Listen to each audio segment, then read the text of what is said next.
Kalian pernah nggak sih berpikir untuk pergi dari Indonesia dan tidak pernah kembali lagi? Hidup di negara lain meninggalkan semua yang ada di sini karena merasa bahwa Indonesia sudah tidak punya masa depan lagi.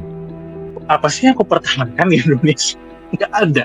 Dia tuh nggak melihat masa depan di Indonesia, nggak melihat masa depan yang berarti, di mana kebutuhan emosional aku terpenuhi dan kebutuhan ini terpenuhi juga. Aku nggak melihat bisa mencapai itu di Indonesia. 2019 melihat dan mencium bau-bau aneh itu tuh nggak salah gitu, dan ya terbukti sekarang Indonesia kondisinya kayak gitu. Dan kalau ditanya sih mau balik apa enggak nantinya, ya kayaknya nggak balik ke Indonesia. Fenomena ini makin hari makin banyak. Ribuan orang Indonesia setiap tahunnya berusaha meninggalkan tanah air mencari kehidupan yang katanya lebih baik di luar negeri. Ada yang kuliah, ada yang bekerja, ada juga yang mulai bisnis. Dari berita di Kompas juga dijelaskan pada tahun 2022 jumlah pekerja migran Indonesia yang legal dan ditempatkan mencapai 200.000 orang. Dan pada tahun 2023 mengalami kenaikan mencapai 297.000 orang. Walaupun pada tahun 2024 jumlah pekerja migran Indonesia ini turun menjadi 295.000 orang karena faktor kebijakan pemerintahan Malaysia.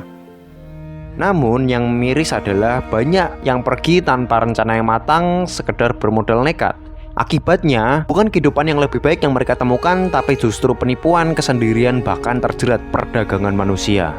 Kalian dapat melihat dari data yang saya dapatkan dari Badan Perlindungan Pekerja Migran Indonesia. Di sini terdapat berbagai kasus mengenai PMI ingin dipulangkan, mencapai 521 kasus, juga ada gagal berangkat, gaji tidak dibayar, hingga mencapai perdagangan orang. Di berbagai platform media sosial, kita juga bisa melihat banyak orang berbagi pengalaman mereka tentang bagaimana mereka berhasil kabur dari Indonesia. Bahkan saya menemukan data dari Databooks, orang yang kabur dari Indonesia ini kebanyakan bekerja sebagai pembantu rumah tangga dan juga pengasuh. Tapi pertanyaannya, apakah ini benar-benar suatu solusi? Di sini kalian dapat melihat bahwa banyak orang yang pergi untuk kuliah, bekerja ataupun bisnis. Tapi bayangkan kalau sumber daya manusia terbaik di Indonesia ini lama-kelamaan lebih memilih untuk bekerja di luar negeri. Dan apa yang akan terjadi di sini? Di Indonesia itu masalah ekonomi dan ketenaga kerjaan sangatlah kompleks.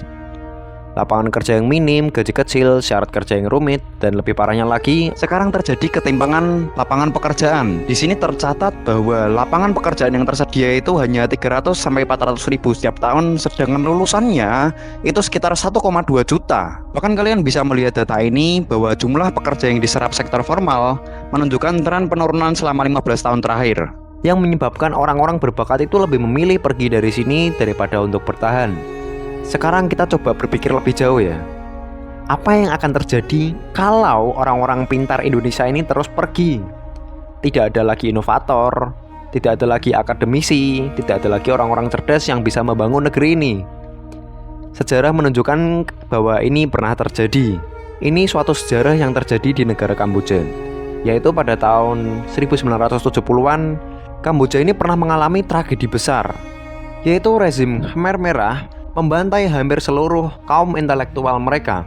Akibatnya, negara itu jatuh dalam keterpurukan yang panjang dan butuh puluhan tahun untuk bangkit. Dan Indonesia tidak sedang mengalami pembantaian intelektual secara fisik, tapi kita bisa mengalami pembantaian intelektual dalam bentuk lain, yaitu kehilangan sumber daya manusia terbaik kita karena kebanyakan pergi ke luar negeri. Dan jika ini dibiarkan terus, Indonesia bisa kehilangan masa depan.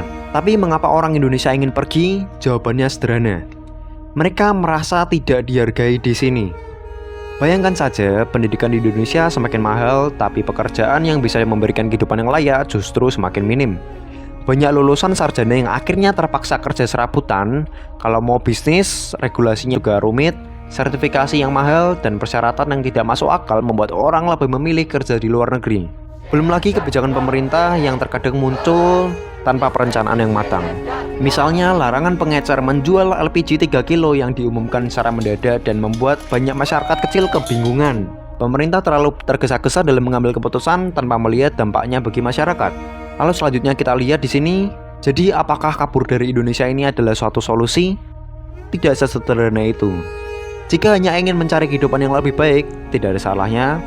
Tapi jika kita ingin membangun bangsa ini, Meninggalkan Indonesia bukan solusi jangka panjang. Beda cerita kalau kamu meninggalkan Indonesia hanya untuk mencari inspirasi dari luar negeri, mencari uang sementara di sana lalu kembali membangun negeri ini. Bukan yang ingin benar-benar meninggalkan Indonesia secara permanen. Tapi kita bisa melihat contoh dari negara maju yang ada di luar sana. Karena negara itu bisa sukses karena mereka bisa memanfaatkan sumber daya yang mereka miliki. Aku mau ceritain dikit tentang negara Norwegia. Negara ini berhasil memanfaatkan kekayaan alamnya dengan mengelola sumber daya alam secara bertanggung jawab, berkelanjutan, dan juga bijaksana. Dia mengelola seperti minyak dan gas, lalu ada perikanan, hutan, ada juga energi terbarukan. Untuk menjadi seorang pejuang pun harus fleksibel, cepat beradaptasi, dan fokus pada inovasi. Indonesia juga sebenarnya punya peluang yang besar, terutama pada sektor makanan, fashion, komoditas, dan lain sebagainya. Misalnya kita mau mengekspor makanan khas Indonesia atau batik yang mungkin bisa diubah menjadi pakaian yang trendy. Tapi yang jelas kita membutuhkan sistem yang lebih baik agar berbisnis di Indonesia ini menjadi lebih tidak ribet dan masyarakat lebih bahagia untuk membangun bisnis di sini. Dan kita semua mengetahui bahwa Indonesia itu tidak akan maju kalau semua orang yang berbakat itu justru memilih untuk pergi. Tetapi bertahan di sini juga tidak cukup kalau kita hanya mengeluh. Jika kita ingin melihat perubahan, kita harus menjadi bagian dari solusi itu. Gunakan kesempatan yang ada dan perbaiki sistem dari dalam dan tunjukkan bahwa Indonesia bisa lebih baik. Dan saya Niko dari Pejuang Visioner, mari kita wujudkan Indonesia Emas 2045 bersama-sama. Jangan lupa like, share video ini agar lebih banyak orang yang bisa terbantu. Dan juga jangan lupa subscribe channel ini agar kalian tidak ketinggalan info-info lebih lanjut untuk menjadi pejuang yang lebih visioner.